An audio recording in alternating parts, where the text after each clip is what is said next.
This is Veronica Vigil for Lexville, and I'm here at the Morgan Library.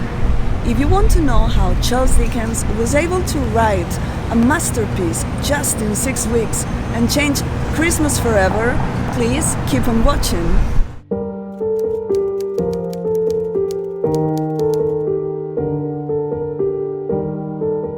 Right before he started writing A Christmas Carol, Dickens was in pretty bad financial circumstances. Part of this was that his father and his brothers had been taking out loans in his name, basically banking on the fact that Dickens was becoming a well-known writer. Now, at this point, Dickens was not financially secure by any means from his writing. He actually saw A Christmas Carol as a sort of money-making scheme. He called it his little scheme, and he wrote it, in 6 weeks, just in time for the Christmas book market, so that he could try to pay back some of his debts.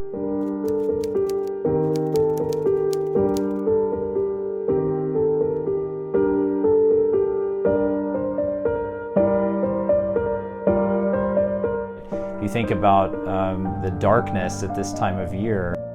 It was a time for dark stories to kind of emerge along with the darkness of the natural world.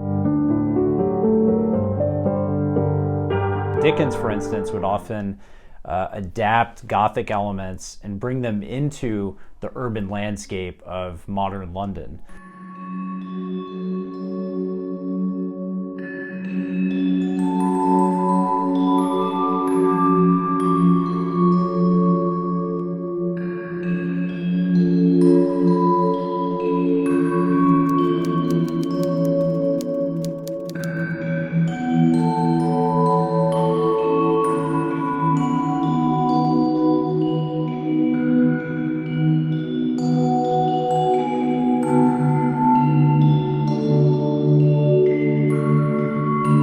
Everything about the creative process behind this book is all in this one manuscript.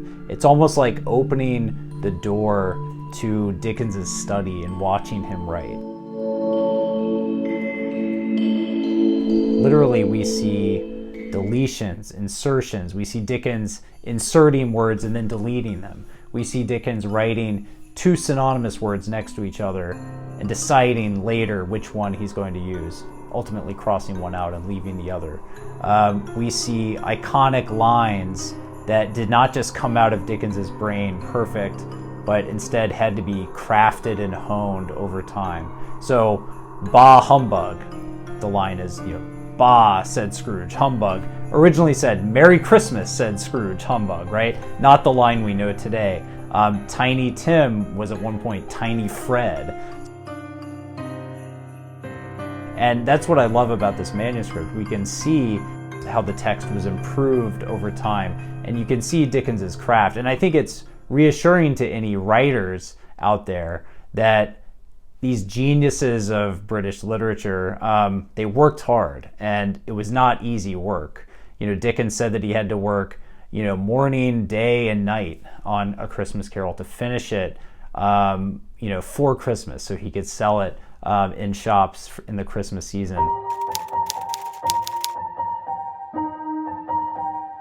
The book sold for 5 shillings when it was published. That's not extremely cheap. That said, it was cheaper than it could have been based on the expense of the materials that went into making the book. There were color illustrations, the title page was printed in 2 colors, and he kind of miscalculated the whole business of this book, to be honest. He made a lot less than he thought he would. There was also a pirated version that was not as nicely printed, but this is one way that Christmas Carol did reach a wider audience. Hark how the bells, sweet silver. Gave this manuscript to his solicitor, Thomas Mitton, perhaps as a Christmas gift. Mitton had loaned him money to help him finish writing. And we get this sense then that this manuscript is not just the text of a great work, but it was a part of Dickens. It was a personal object. It was a gift.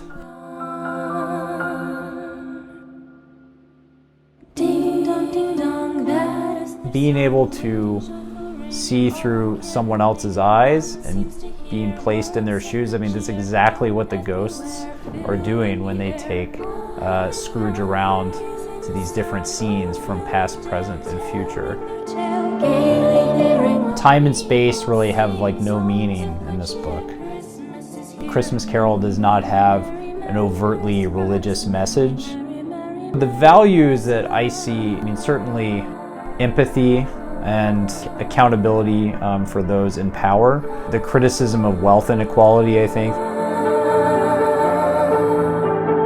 The best literary texts are those that are endlessly complicated and do not close down meaning, but are always proliferating new interpretations. And I think Christmas Carol is certainly one of those texts.